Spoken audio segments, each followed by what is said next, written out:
A man lived almost 1,000 years. You're not going to pass 70.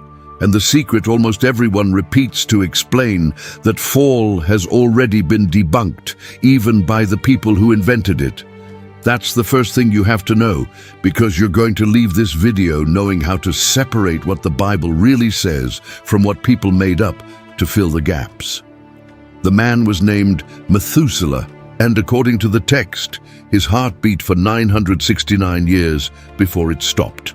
Not 969 days, not 969 weeks, years, almost 10 centuries inside the same body, watching whole generations be born and die, children, grandchildren, great-great-grandchildren, until he lost count. And what truly unsettles is not that number. It's that the same book that records a life of almost 1,000 years says, a few pages later, that a person's time would be reduced to 70. 70 years, and with strength, 80, from almost 1,000 to 70. A 90% drop in the length of human life, written in the same pages by the same tradition, about the same people. What happened? What changed between Methuselah and you? Today you're going to understand what the Bible says exactly about why this happened. You're going to see the only verse where God pronounces a direct reason, word for word. You're going to discover that another ancient civilization, completely separate from the Hebrew one, recorded exactly the same collapse of human life. And you're going to learn the theories that try to explain how it happened, in the body, in the air, in the genes, including the one that for decades was sold as proven science, and that today is buried. The deal on this channel is simple. One part of this is written in plain letters in the sacred account, and the other part is human interpretation. And you're always going to know which is which, because mixing the two things is exactly the mistake that ruins almost every video on this subject. Before we dive in, one quick thing.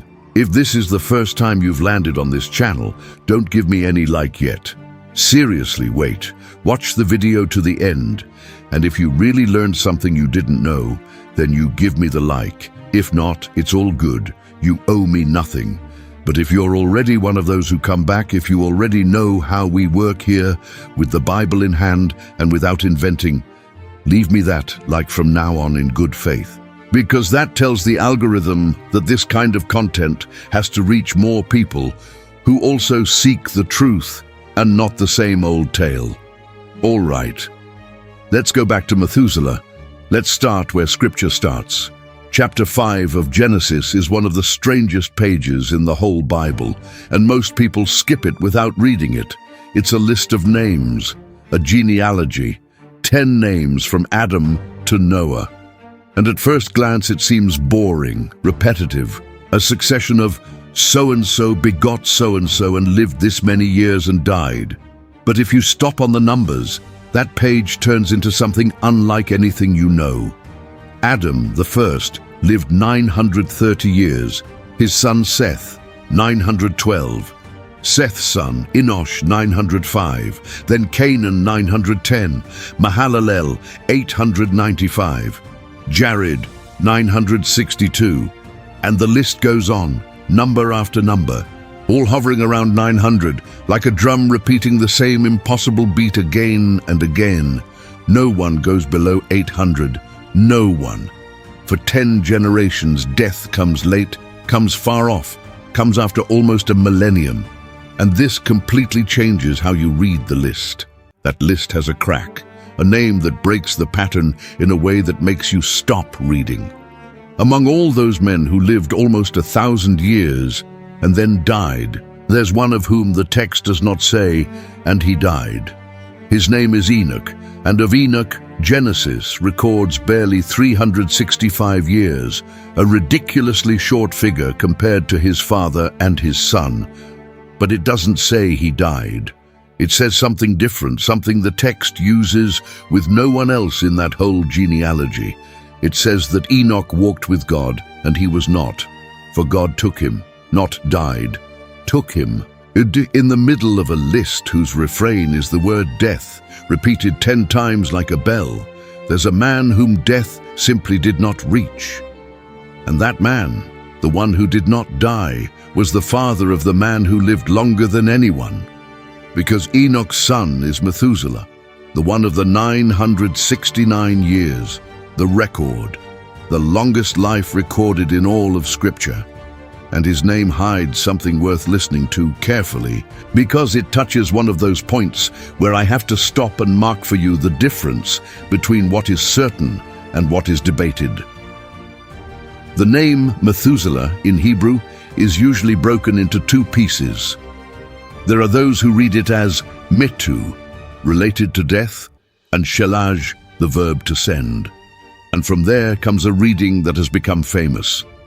When he dies, it will be sent, as if his name were a countdown walking on the earth.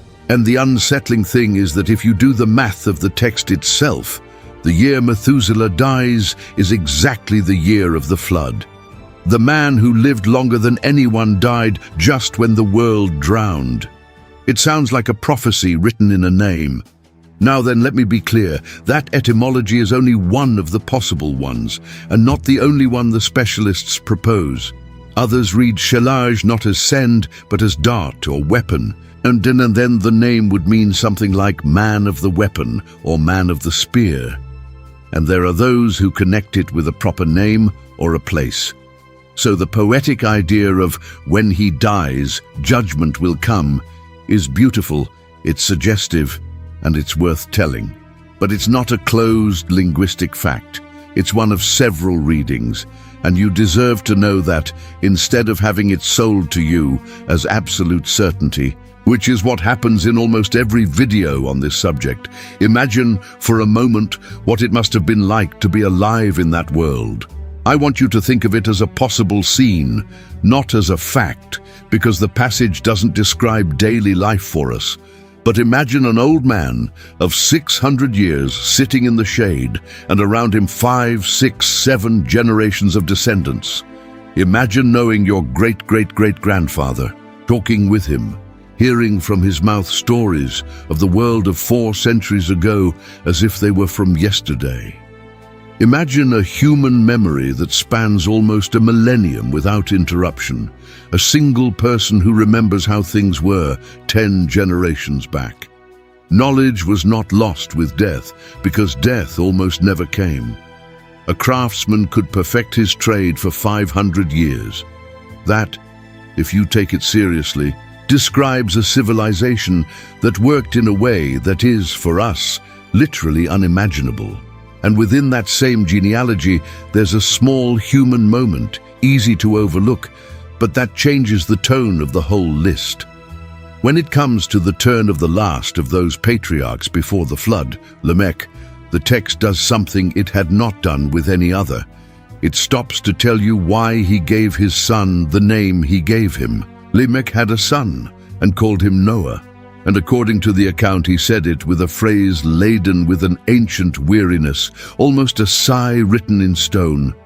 This one will give us relief from our works and from the toil of our hands because of the ground that the Lord cursed. Stop on that. It's the first time in the whole genealogy that you hear one of those men speak, express a wish, a hope, and what he asks for is relief. Rest from hard labor, from a ground that, according to the text, carried a curse since Eden. There's even a wordplay hidden in the Hebrew, because the name Noah sounds close to the idea of rest or comfort. A father, in a world of very long lives but exhausting labor, looks at his newborn and gives him the name of the hope that things, at last, will lighten. What that father could not imagine is in what a profound and total way the world was going to change through that child. Because that child, Noah, would be the only bridge between the world before and the world after. And then, in the middle of that genealogy of almost eternal lives, the account does something abrupt. Before telling you the flood, it stops, and for a single time, it puts in God's mouth a phrase about the lifespan of the human being. It's chapter 6 of Genesis, verse 3. And it is, I tell you without exaggeration, the most important verse in this whole subject, because it's the only place where the text offers something like a cause. It goes like this: "And the Lord said, with the weight of a sentence, My spirit shall not contend with man forever, for he is indeed flesh. But his days shall be 120 years. Stop there. Read that phrase again in your head. His days shall be 120 years. For the first time in human history, according to the text, a number appears that seems like a limit. 120. And after reading pages of men of 900 years, that number sounds like a door closing. But here is where you have to be very careful, because that verse, so short, so simple in appearance, hides a problem that scholars have been arguing over for centuries, and no one tells it to you because it ruins the easy version of the story. The problem is this: there are two completely different ways to understand what those 120 years mean, and both have serious support. The first reading says that 120 years is not the new limit of human life. It's a deadline, a countdown. It's the time God gives humanity before sending the flood. As if saying, you have 120 years to correct your course, and after that comes the judgment. And this reading has a lot in its favor, because look at where the phrase appears. It appears right before the account of the flood. The immediate context is the approaching judgment, the wickedness that fills the earth, God's decision to erase what he had made. If you read the verse within its paragraph, it fits perfectly as a sentence of time, 120 years until the water. The second reading says the opposite. It says that 120 years is exactly what it seems at first glance, a new ceiling for human life. God decrees that from a certain point on, people will no longer live almost 1,000 years, but their existence will shorten until it hovers around 120. And this reading also has force, because it explains something that really happens in the rest of the book. Human life, indeed, collapses. The two interpretations are ancient, both have defenders among Jewish and Christian scholars, and the Hebrew in reality is ambiguous enough to support both, so it's not about choosing a side blindly. I'm going to show you the proof that tips the balance, and it's in the numbers that come right after. But before that, I want you to understand why this verse is so difficult even in its grammar. Because there's a word there that translators have been fighting over for centuries. In the phrase, "My spirit shall not contend with man," the Hebrew verb translated contend is a rare form, almost unique in the whole Bible. Some derive it from a root that means to judge or to dispute, and from there comes shall not contend, shall not plead. Others derive it from a root that means to remain or to dwell, and then the phrase would say, "My spirit shall not remain in man forever." And notice how everything changes depending on which you choose. If it's contend, it sounds like conflict, like a god tired of struggling against human rebellion. If it's remain, it sounds like the breath of life withdrawing, like a spirit that will no longer sustain the body indefinitely. The two readings paint a different picture of why life shortens. And again, it's not that I'm complicating it for you on purpose, it's that the account, in its own language, is that dense. Whoever presents it to you as obvious hasn't read it in Hebrew. Now then, let's go to the numbers that decide almost everything and pay close attention, because this is what separates one reading from the other. After the flood, the text gives us a genealogy again in chapter 11, the descendants of Noah, generation by generation, with their ages. And if the phrase of the 120 years had been an immediate limit, a switch God flipped off, we would expect to see, right after the flood, people living 120 years. And what do we actually find? We find Shem, son of Noah, living 600 years. 600. After the flood, after the supposed sentence, his son Arphaxad, 438. The next, Salah, 433, Eber, 464. We're still in the hundreds of years, far above any 120.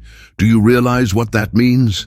If the 120 had been a rigid cap, those numbers could not exist. Shem breaks the limit by almost 500 years. So the idea that God pressed a button, and from one day to the next, no one lived past 120. The text itself contradicts it. What the text shows instead is a descent, gradual, stepped, generation after generation. And now, pay very close attention because here comes the detail that truly raises goosebumps. It keeps going down with Eber, who lives 464, and suddenly, in the next generation, the number splits in half. His son Peleg lives 239 years, from 464 to 239 in a single generation. It's the sharpest fall in the whole list. Something in Peleg's world changed, and scripture, almost in passing, drops a clue. It says Peleg was given that name, which means division, because in his days the earth was divided. Scholars argue about what exactly that means. Some think it refers to the dispersion of the peoples after the Tower of Babel, and others, and here we enter speculative ground, have connected it with physical changes in the earth itself. I give it to you as what it is, a fact of the text. In his days the earth was divided, and a name that coincides precisely with the moment when human life falls off a cliff. There it is, written, waiting for someone to notice it. I want you to imagine, just for a moment, and again as a possible scene and not as a fact of the text, what it must have been like to live inside that descent. Because we see it as a graph, as a clean curve on a screen. But those who lived it saw no graph. They saw their grandfather. Imagine a man of those generations who grows up hearing that his great-grandfather passed 400 years. Imagine that man reaches old age and realizes, with a kind of chill in his chest, that he's not going to reach even half, that his children will live even less. That old age, which used to be a very long plateau, is becoming an ever shorter cliff. It was not a loud catastrophe with thunder and signs. It was something silent, generational, almost imperceptible within a single life, but drastic across several. Each generation burying the previous one a little sooner than the previous one had buried theirs. A humanity that slowly, without understanding why, was watching time slip through its fingers. And no one, in those centuries, had the perspective to see the complete pattern. Only we, reading the whole list at once, can see what they only felt, that something, at the bottom of the world, was going out. After Peleg, the descent continues. Now without recovery, Reu, 239, Serug, 230, Nahor, 148, Terah, the father of Abraham, 205. And then we reach a name everyone knows, and that serves as a perfect measuring point. Abraham, the father of faith, the man of the covenant. Abraham lived 175 years. 175. Do you see what's happening? We're already close to that 120 of the sentence. The curve has dropped from almost 1,000 to less than 200. His son Isaac reaches 180. Jacob, the grandson, 147. And the great-grandson, Joseph, the one who ended up governing Egypt, dies at 110 years. From Adam to Joseph, human life went from 930 to 110, and we still haven't reached the bottom. I want you to pause with me here, because you've just seen something very few people stop to truly contemplate. It was not a jump. It was not God flipping a switch. It was a fall, a slope, a descending curve that drops generation by generation, first slowly, then all at once with Peleg, and then slowly approaching a new level. And this, notice carefully, is what tips the balance in that debate of the two interpretations. Because an instant decree does not produce a curve, an instant decree produces a cut, What the account describes looks far more like a process than a sudden punishment. Something was being depleted, generation after generation, until it stabilized. And keep that, because it's going to be key when we get to the theories about the how. But first, we have to reach the end of the road. The number this video started with, 70. Where does it come from? It comes from an unexpected place, and from the pen of one of the most important figures in the whole Bible. It comes from Moses. There's a psalm, the 90th, that carries in its heading an ancient note, a prayer of Moses, the man of God. It is, according to that attribution, the oldest psalm in the Psalter, written by the same man who, according to tradition, wrote Genesis, the same one who recorded those 900 years of Methuselah.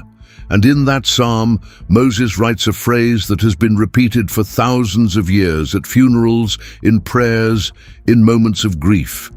He says, with a mixture of weariness and acceptance, "The days of our years are 70 years, and if by reason of strength they are 80 years, yet their strength is labor and sorrow, for it soon passes, and we fly away." There it is, 70. 80 with strength, the same number we know today. The life expectancy anyone would recognize as normal, and it was written by a man who had before him, in his own records, the figures of a world where people lived almost 1,000 years. Imagine Moses's perspective. He knew about Methuselah. He wrote or transmitted those impossible genealogies. And at the same time, he looked around him in the desert and saw people who died at 70, at 80. He saw the difference with his own eyes. And instead of complaining, he did something extraordinary with that contrast. But we'll come back to that at the end, because it's the heart of all this. First, let me hit you with the greatest irony in this whole story. Do you remember the verse of the 120 years? The one God pronounces in Genesis 6, the number that set off the whole debate. Well, how many years did Moses live? The man who recorded that verse? The book of Deuteronomy, in its last chapter, tells you with almost cruel precision, Moses died at 120 years. Exactly 120. The man who wrote, "His days shall be 120 years," lived himself exactly 120 years. And the text adds a detail that seems impossible. His eye was not dim, nor his vigor abated.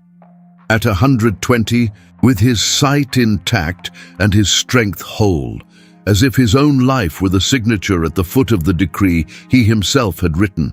And that, by the way, teaches us something important about that 70, because if Moses himself reached 120, then the 70 years of his psalm are not an unbreakable physical law, a barrier no one can cross.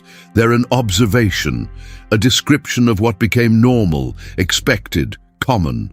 People, in general, began to live 70 or 80 years, some more, some much less, but that became the average, the horizon, the measure of a human life. And from Moses until today, that number has barely moved. 3,000 years later, we're still talking about 70, 80, and with a lot of luck, a bit more. The curve that began at the 900 of Adam ended here, at this modest number, and stayed. So let's do the clean tally of what the Bible really says before moving on to the terrain of theories. And I want you to have this crystal clear because it's the backbone of everything. The account says how much.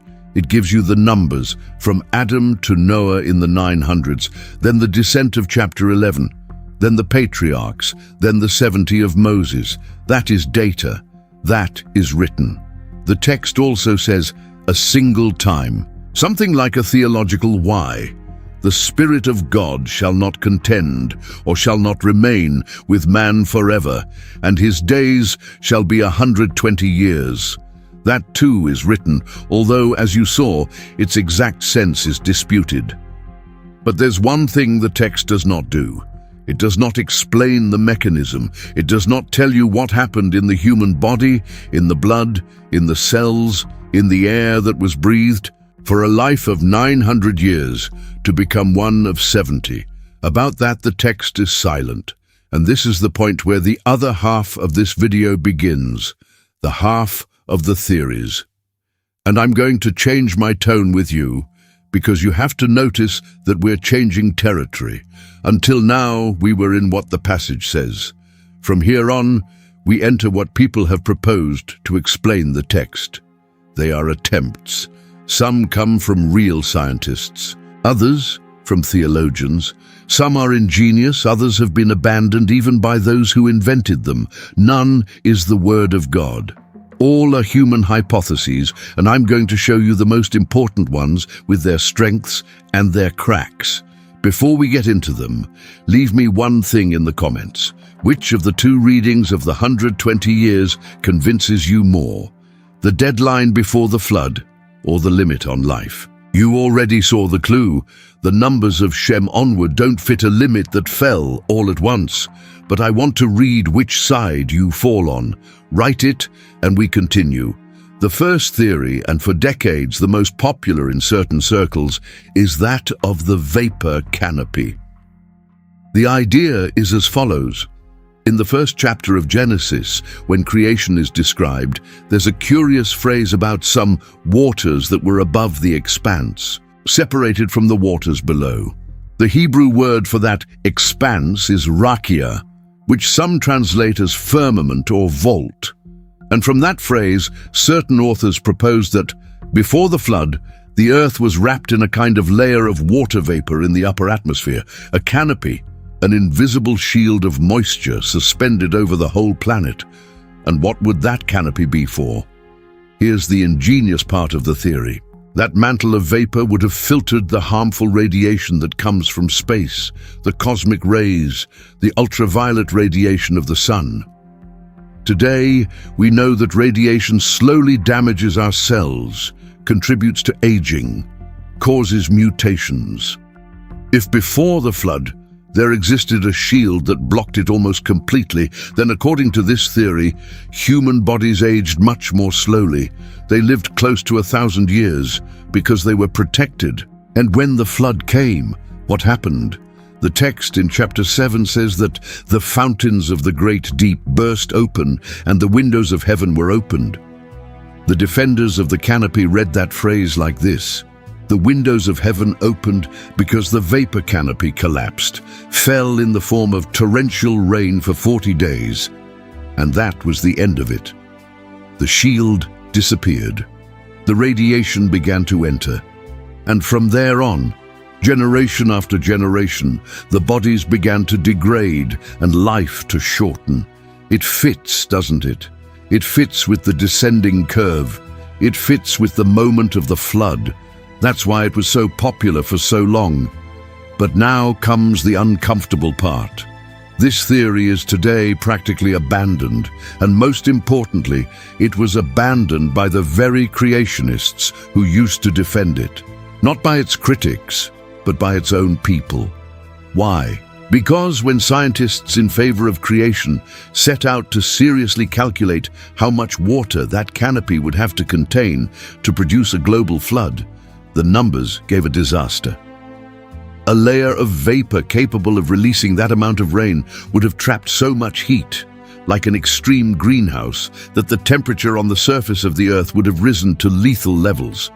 It would have been an oven. No one would have survived under that canopy, much less lived 900 years, and the atmospheric pressure would have been crushing. So the very organizations that once promoted the idea ended up withdrawing it, acknowledging that physically it did not work. And that, notice, is something I deeply respect. People willing to let go of their favorite theory when the evidence turned against them. That's why I tell it to you complete, with its birth and with its death, because you've surely seen it in other videos presented as a fact, as the proven scientific reason. And it isn't. It's a hypothesis that didn't pass the test, not even among its own. Let's move on to the second theory, which is much more interesting because it comes from a real scientist with real credentials, and because it leans on something that is in fact in the numbers of the text. It's called genetic entropy. And the name behind it is John Sanford, a geneticist who worked for years at Cornell University, known for having taken part in the development of real plant genetic modification technology. He's not an anonymous internet charlatan, he's a scientist with a track record, and at a certain point in his life, he developed an idea that he applied directly to this enigma of longevity. The idea, in simple terms, is this. Every time life reproduces, small copying errors are made in the genetic material, mutations. Most are tiny, almost imperceptible. Sanford's theory holds that those errors accumulate generation after generation faster than nature can eliminate them, and that over time the genome degrades like a photocopy of a photocopy of a photocopy, each time a little blurrier. He calls that genetic entropy, the progressive deterioration of genetic information with the passing of generations. And now, connect this with the flood. According to the account, after the flood, all of humanity descended from a tiny group, the 8 people who were in the ark. 8. In genetics, when an entire population is reduced to a handful of individuals, what's called a bottleneck occurs. Genetic diversity collapses. And from there, if the errors start to accumulate unchecked, you could have a population that goes on losing robustness generation after generation. Sanford proposes that this is exactly what produced the descent of human life after the flood. And do you know what's most impressive about his argument? That when you take the ages of the text, those of chapter 11, those of the patriarchs, and put them on a graph, one after another, from Shem to the time of Moses, you don't get a chaotic line. You get a smooth curve, a descent curve that has a recognizable mathematical form, the kind of curve that in science is associated with decay processes, like when something disintegrates in a regular way over time. Sanford and others pointed out that that smoothness is astonishing. If someone had sat down to invent random numbers for a genealogy, it would be almost impossible for them to fall so cleanly, so orderly, following such a natural curve. The fact that the numbers of the text form that pattern is, for them, a fingerprint of a real biological process behind the figures. And I have to admit that, as an observation, it's genuinely fascinating. Take the graph yourself, put the ages in order, and you're going to see the curve with your own eyes. But again, there's a point I can't skip, and it carries weight. The theory of genetic entropy, as Sanford lays it out, is not accepted by the general scientific community. Mainstream evolutionary biology rejects it, and disputes both its premises and its conclusions. There are scientists who argue that natural selection is indeed capable of eliminating harmful mutations more efficiently than Sanford supposes, and that the inevitable deterioration of the genome he describes is not observed in the reality of populations. That is, Sanford is a real scientist. His concept is a real proposal. The pattern of the curve in the biblical numbers is real and striking. But the explanation of genetic entropy is a minority position tied to creationism that most geneticists do not accept. I'm not here to tell you who's right in that huge debate. I'm here so you know exactly where you stand. This is not scientific consensus. It's a disputed hypothesis, defended by a qualified scientist, rejected by the mainstream. Both things are true at the same time, and you deserve to have them together. There's a third line of explanation, more modest, that mixes several environmental factors. After the flood, according to the account, the world changed. And not in just any way. The relationship of the human being with food, with animals, with the climate changed. Notice what is put in God's mouth as soon as Noah comes out of the ark in chapter 9. For the first time in all of history, God tells man, opening a permission that did not exist before. Everything that moves and lives shall be food for you. Just as the green plants, I have given you all of it. Before the flood, the diet described from Eden is vegetable. After the flood, for the first time, eating meat is authorized. It's an enormous change in how humanity fed itself, and it occurs right at the border where life begins to shorten. And there's more. In the previous chapter, God had promised something about the climate itself. While the earth remains, seed time and harvest, cold and heat, summer and winter shall not cease. Some read there the suggestion of a new world with marked seasons, with extremes of cold and heat that perhaps did not exist before in the same way. And from all this, certain authors have speculated that the changes in food, in climate, in the composition of the air, in exposure to the sun, could altogether have contributed to the shortening of existence. It's a reasonable idea in principle, because we know that diet and environment really do affect health and the length of a life. But, I warn you in plain letters, this is the most speculative of everything we've seen. There's no way to measure the atmosphere of thousands of years ago from an account, nor to prove what exactly they ate, nor to separate one factor from another to see which weighed more. It's a plausible conjecture, not a demonstration, and I prefer to call it by its name instead of disguising it as proven science the way so many do. And now I want to take you outside the Bible for a moment, to other ancient peoples, because what you're going to see changes the whole perspective. And it's one of the most surprising facts in this whole subject.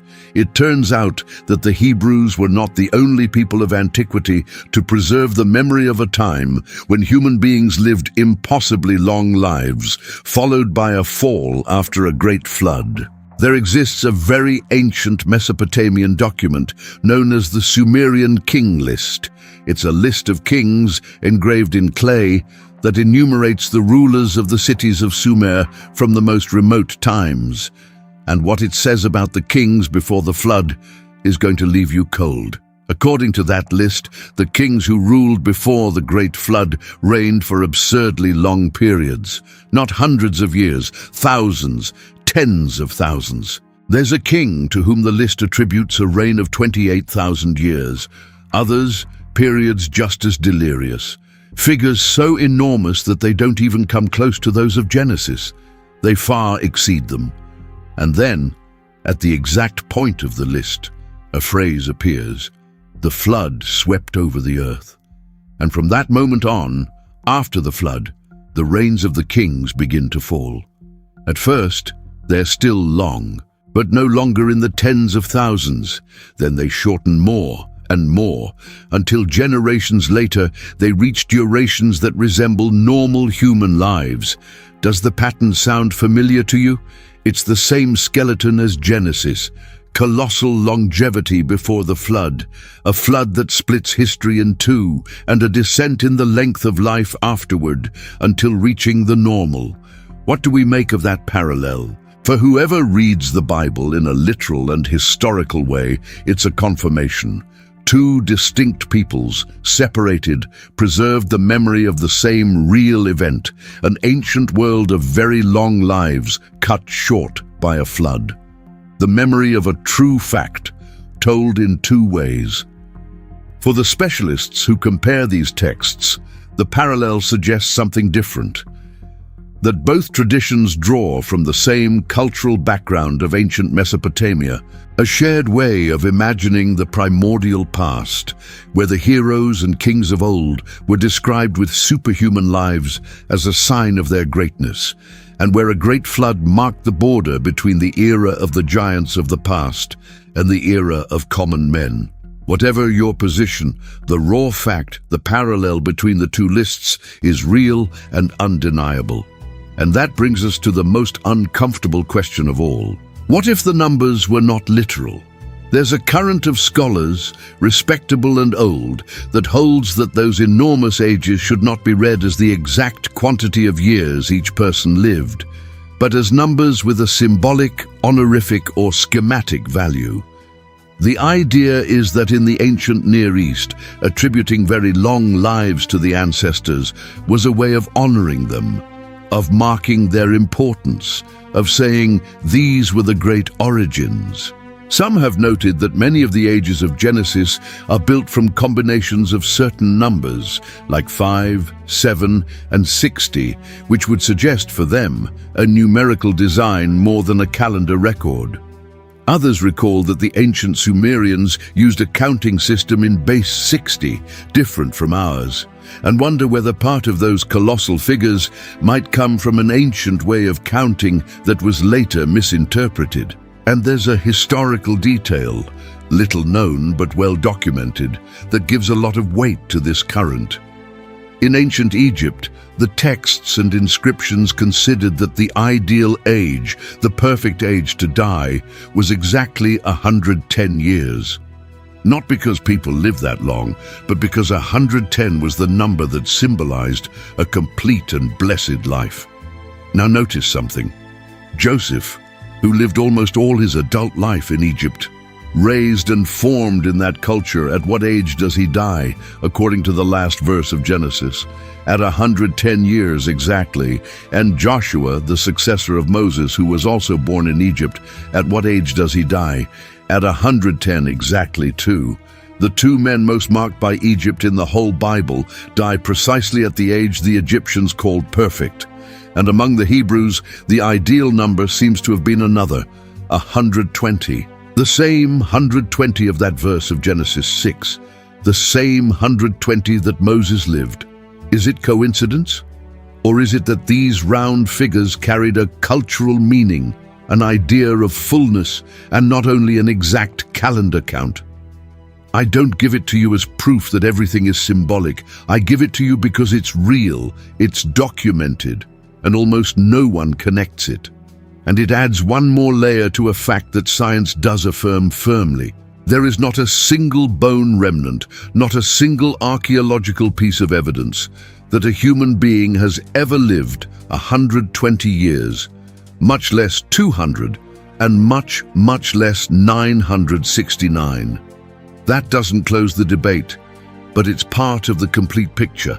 And there's still one more layer that complicates the question of the numbers, and this one almost never reaches the public. It turns out that not even the ancient manuscripts of the Bible agree on the ages. The traditional Hebrew text, the one most Bibles use, gives certain figures.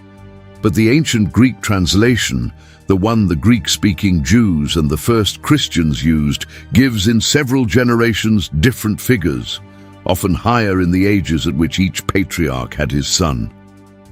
And a third tradition, preserved by the Samaritans, offers yet another set of numbers in certain cases. What does this mean? That if you add up the years of each version, the total amount of time from creation to the flood changes according to the manuscript you have in hand. It can be several centuries of difference between one version and another, and this, far from being a problem to hide, is exactly the kind of fact that should be told to you, because it teaches you something crucial.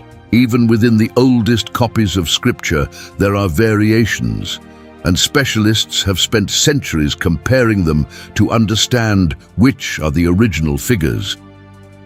I don't tell you this to sow doubt. I tell you so that you have the complete picture.